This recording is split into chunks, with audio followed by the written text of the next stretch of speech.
Year 1977 में launch हुआ Voyager 1 पिछले 46 सालों से स्पेस में ट्रेवल कर रहा है। ये स्पेस में इतने दूर चला गया है जहां तक इंसानों द्वारा बनाया हुआ कोई भी स्पेसक्राफ्ट इससे पहले नहीं गया।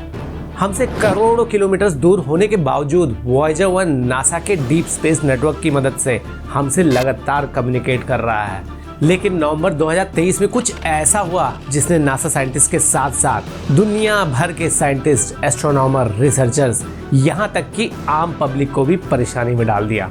आखिर ऐसा क्या हुआ नवंबर 2023 में और वॉयेजर 1 स्पेस में कितनी दूर चला गया है?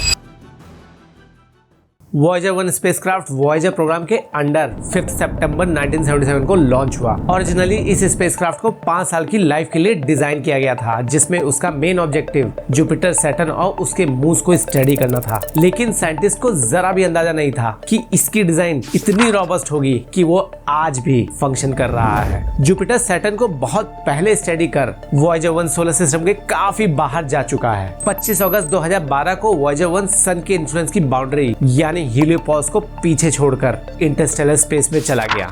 इनफैक्ट ये ऐसा करने वाला पहला मैन मेड ऑब्जेक्ट है। इसके बाद ईयर 2017 में कुछ ऐसी घटना हुई जिसने वॉयेजर 1 पे हमारा ट्रस्ट और भी बढ़ा दिया। 28 नवंबर 2017 को वॉयेजर 1 की रोबस्टनेस को एक बार फिर से टेस्ट किया गया। इसके ट्रेजेक्टरी करेक्शन थ्रस्टर्स को फायर करने का कमांड दिया गया। आपको बता दें कि लास्ट टाइम ये कमांड 1980 में दिया गया था। 37 साल के गैप के बाद 22 बिलियन किलोमीटर की दूरी से ये कमांड दिया गया। एंड गेस व्हाट, इतने सालों के बाद वॉयेजर 1 के थ्रस्टर्स एक बार फिर से फायर होते हैं। अब इससे रोबस्ट डिजाइन और क्या हो सकती है? मैं अपनी बाइक को अगर 2-3 दिन यूज ना करूं तो उसको स्टार्ट करने में पसीने छूट जाते हैं। और यहाँ खैर आगे बढ़ते हैं। फ्रेंड्स, आज के टाइम वॉयेजर 1 हमसे लगभग 24 बिलियन किलोमीटर दूर है। सन से प्लूटो तक की डिस्टेंस लगभग 6 बिलियन किलोमीटर की है। मतलब कि इसके भी 4 गुना ज्यादा डिस्टेंस पे वॉयेजर 1 ट्रेवल कर रहा है। इतनी दूरी होने के वजह से कोई भी कमांड को वॉयेजर 1 तक पहुंचने में 22.5 घंटे का समय लगता है। यानी अगर आप वॉयेजर 1 से कम्युनिकेट करते हैं तो उसका रिस्पांस आपको 45 घंटों के बाद ही मिलेगा।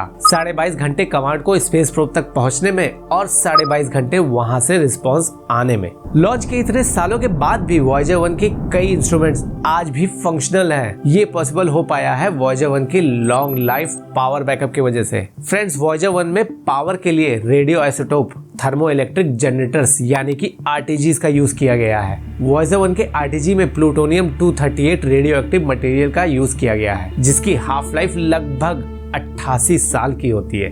88 माने 88। फ्रेंड्स, किसी भी कंडक्टिंग मटेरियल का अगर एक एंड एक्सट्रीमली हॉट और दूसरा एंड एक्सट्रीमली कोल्ड मेंटेन किया जाए तो उससे इलेक्ट्रिसिटी फ्लो करने लगती है।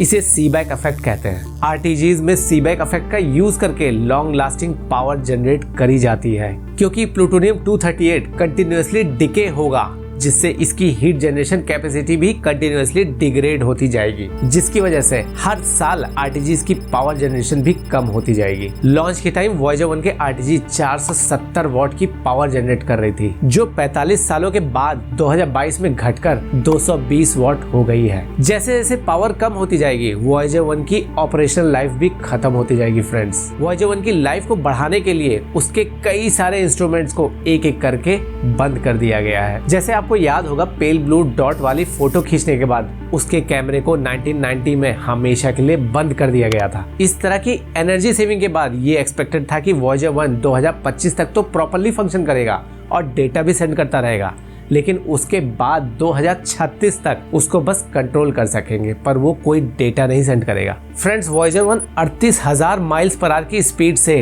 ट्रेवल कर रहा है। मतलब कि 1 सेकंड में वो 17 किलोमीटर की डिस्टेंस को कवर कर रहा है। इधर आपने पलक झपकाई, उधर वॉयेजर 1 17 किलोमीटर आगे जा चुका होगा।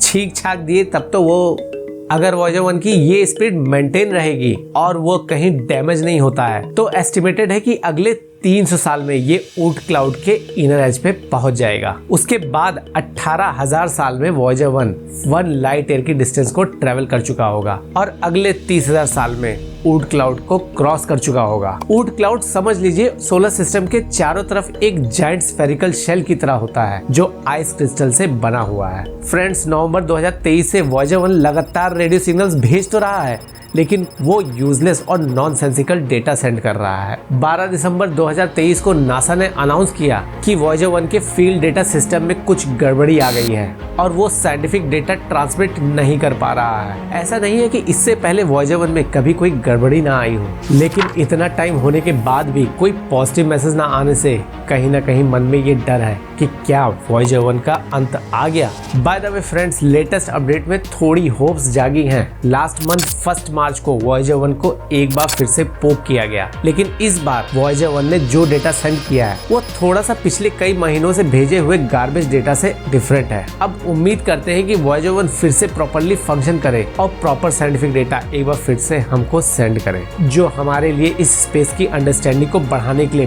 बहुत इंपॉर्टेंट है। वॉयेजर 1 से सेंड किए हुए इंपॉर्टेंट डेटा और अमेजिंग इमेजेस को अगर आपने नहीं देखा है तो इस वाले वीडियो पे क्लिक करके देखिए, बहुत इंटरेस्टिंग है ये इमेजेस।